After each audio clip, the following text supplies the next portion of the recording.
Now, I made the mistake last week of letting Hannah trim my beard. Trim it with nail scissors. Literally one fucking pubic hair at a time.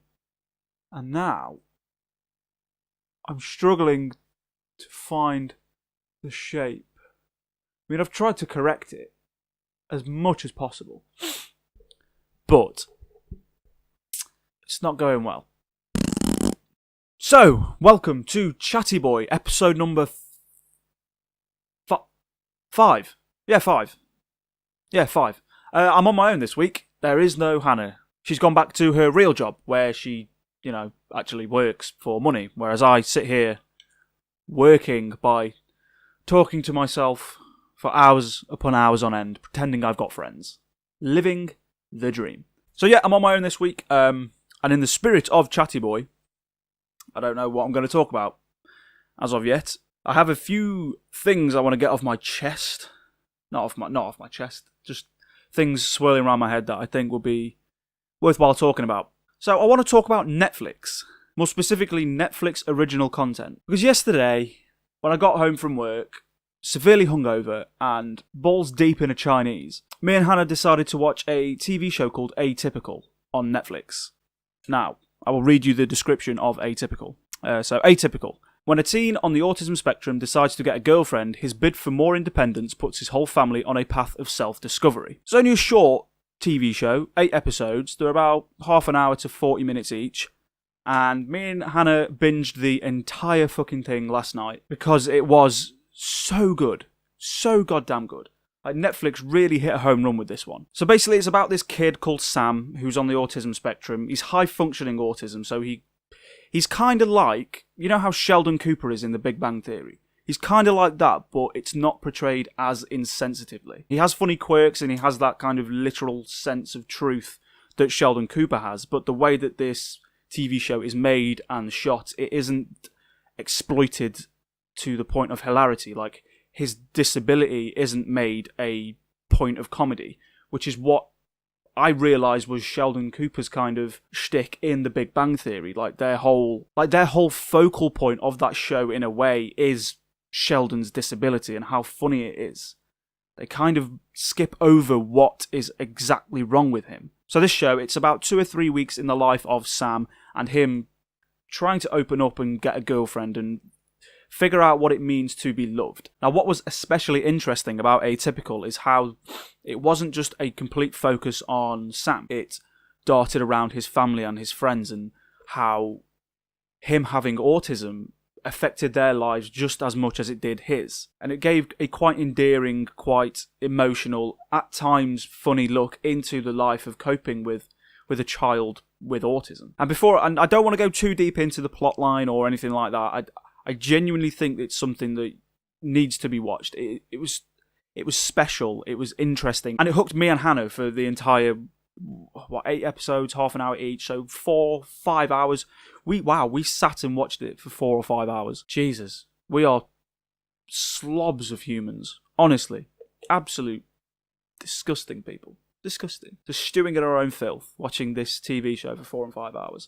But I recommend it, highly recommend it. But it got me thinking about Netflix and their original content, because whenever something pops up on Netflix and it's original content, be it their TV show or their movies, I tend to watch it because they've got a good fucking track record with House of Cards, with Orange is the New Black, and they've been churning out some great comedy specials as well, from some stand-up comedians that I adore. They're even pushing kind of the animated side of things with BoJack Horseman and Bill Burr's F is for Family. Like, they're making A-grade quality content. Even their deal with Marvel, making Marvel Defenders and all the other TV shows that are merging into that, like Daredevil, Jessica Jones, and so on. They are killing it as a streaming kind of provider, and almost as an online TV network. They're producing some of the best content out there. And seeing Atypical on the front page last night and watching it and going through the entire series in an evening proved to me once again how brilliant Netflix is at making original content.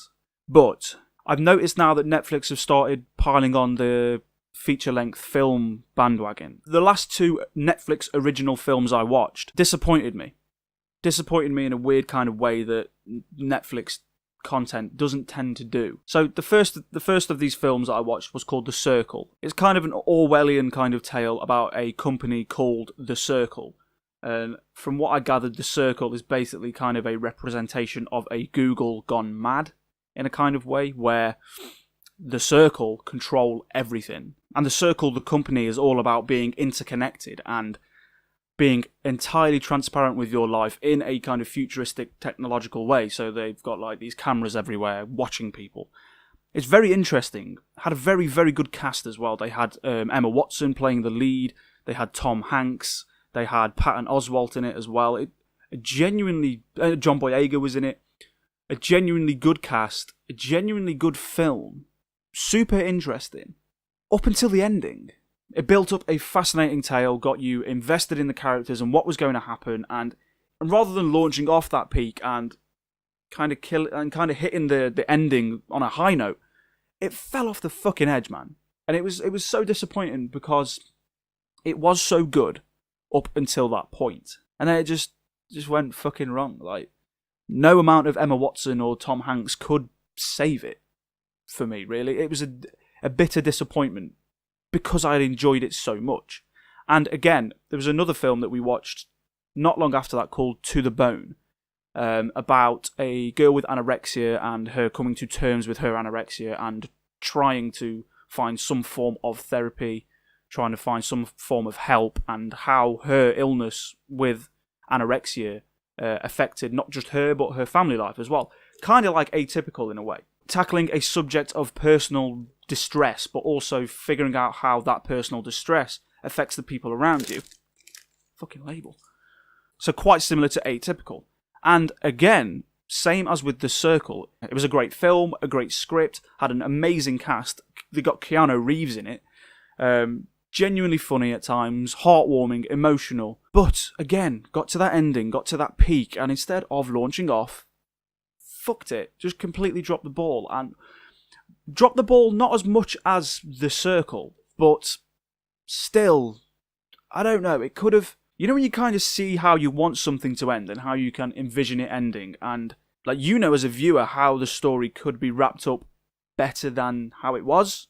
I know that's strange considering, like, as a viewer, you're not the creator, you're not the writer, you're not the director or anything. You can't actually have an influence, but you can see, maybe from an outside perspective, how that story could have been wrapped up better. And I feel that's what's happened with both The Circle and To the Bone. They kind of fell off the edge.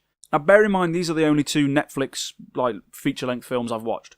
But I get the sense that, essentially, I think that what Netflix have with their feature-length, what the problem they have with their feature-length films, well, the two that I've watched, is that they don't have enough time, as they do with a TV show, to get you invested in the characters, to get you invested in a story. You've got 90 minutes to 2 hours with a film to have a beginning, an intro to the people, to build up who these people are, to get them having an insight into their lives, to then moving on to the main narrative of the story or whatever, and then eventually concluding it in a decent way, one that has to be kind of wrapped up, because it's, unless you are intending to make a sequel with a film, you kind of always have to round the edge off and cap it as a complete product. But with a TV show, such as Atypical, or other content that Netflix have been putting out, and to be honest, TV shows in general, just like Game of Thrones or The Walking Dead. The Walking Dead's a bad example. It's a bit wank.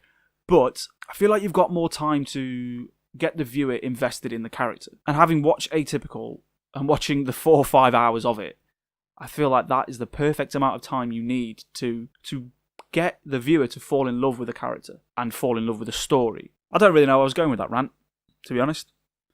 Basically, Netflix films, bit wank. Netflix TV shows, fucking awesome. And proving it again. But hey, go and watch Atypical. It's fucking amazing. Definitely recommend that. You know when you read a book, or you play a game, or you see a movie that isn't made by Netflix, or watch it's a piece of content that I consumed that inspired me. Do you know where I'm coming from with that? Or it sticks with you? I'm getting a phone call. I'm recording right now. Do you want to say hello? It's literally jumping in any video that you're doing now, aren't I? Yeah, it's funny because I said you're not going to join me this video, but here you are. What do you think of I have Atypical? Are you seriously popping me in your video? Yeah. You're being interviewed. Telephone interview. An interview. I really liked it. That's why we watched the whole season in one night. What did you think of it compared to like The Circle or To the Bone? Because I've been saying like the TV shows that Netflix have been doing have been better than the films. Yeah, they kind of wrap them up nicer. The TV shows. The TV shows, they kind of have a nice pace to them, and they kind of round it out nicer. Yeah. And then they also like leave you wanting more, but at the same time, like the way that Atypical ended, that could be it, and you don't need another season. But it'd be nice if they had another season. Yeah, it's open, isn't it? Whereas when they finish their films, they're forcing it. Yeah, they're wrapped up in a hurry. Yeah, that's exactly what I said. And it was like The Circle was really good, and then the ending was shit. Yeah. To the Bone was a bit better because, like we said between us before, like it was more of an acceptance. So it was allowed to end the way it was. However, it was kind of still a cop out in a way. Yeah. You had to kind of make that assumption that she'd accepted herself. Yeah. Perfect. Thanks for the impromptu interview. So yeah, there we go. That was a nice little surprise, wasn't it? Turns out Hannah is in the video this week then, because she can't stay away, stealing that fucking fame away from me. So yeah, that's my Netflix rant. See, she agrees with me. How rare is that? Anyway, what else happened this week? Football. Football is back. Premier League started again after a completely dry spell of summer. There's no decent sport to watch this summer unless you like tennis. Who likes tennis? It's nice to finally have the Premier League back in some kind of fashion. In some kind of fashion? What?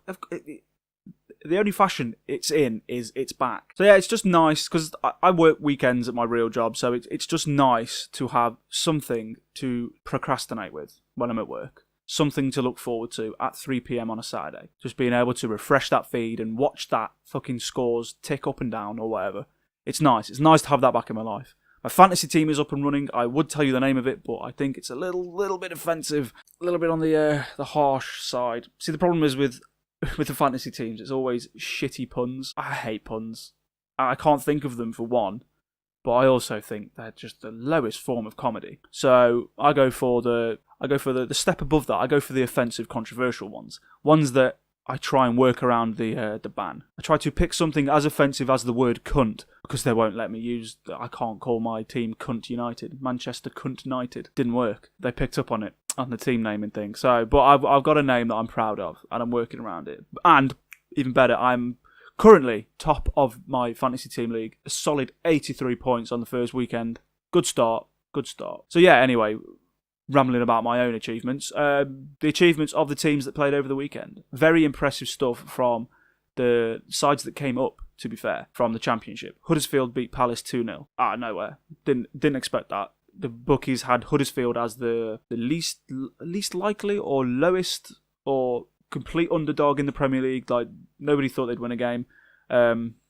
Who else came up? Brighton. Brighton did all right, to be fair. Even though they lost 2-0, they held out Man City for 70 minutes. And that's an achievement. Man City, probably one of the best teams in the Premier League. Brighton and Hove Albion held them off. That's all right. Who else came up? Oh, yeah, Newcastle. Yeah, we won't talk about them. Yeah, that wasn't a good game for them, actually, was it? So my previous statement about a good weekend for the teams that came up is actually wrong. Because two of them actually lost. Well, one lost in style. Let's leave it at that. So yeah, it's good. It's good to have that Premier League action back. Some good games over the weekend. Chelsea-Burnley, that was intense and ridiculous. And it's amazing to see how much Chelsea have fell apart over the course of the summer. It's so strange now that they've lost Costa and they've lost Nemanja Matic. I don't know what has happened there, but they look like fucking shit against Burnley. Who knows? Maybe it's a blip. But I follow football, but I'm no expert on it by any means, by any stretch. I can't talk about football in the same way I can talk about mixed martial arts or boxing, so I'm not even going to fucking try to pretend to know what I'm on about. Although I am top of the league in the fantasy team. 83 points. I'll take that. I'll take that any day. There's already been quite a lot of talk about who could be winning the Premier League this season. And I saw an article from Alan Shearer. Well, it wasn't actually Alan Shearer. It was an interview with Alan Shearer. Anyway, he was talking about, he reckons it's one of the Manchester clubs that will be winning this year. And he reckons Manchester United will actually win it. Which will be amazing, seeing as I am actually a Manchester United supporter. But I'm not even going to pretend for a minute that that's possible. They've only just got Lukaku in. They've only just got Matic. It seems to be working. The 4-0 win over West Ham was massive. Well, there's West Ham in it, but it's a couple of good goals. It's a good statement on the first day of on the first game of the season to be up 4-0. That's all right. It's the biggest margin that any team that won over the weekend had. So possible, yeah. Am I going to get my hopes up for that? No. I'm not at all. If I was a betting man, I would say Man City, purely because I think United will just drop off. I don't think they can hold up that much. I think a lot of pressure and a lot of expectation is being put on the weight of Lukaku at the minute. Like this dream striker that came in and could solve all of United's problems. Don't think that's going to happen. Even though he is a good striker and a good football player, he has hot and cold spells, I feel.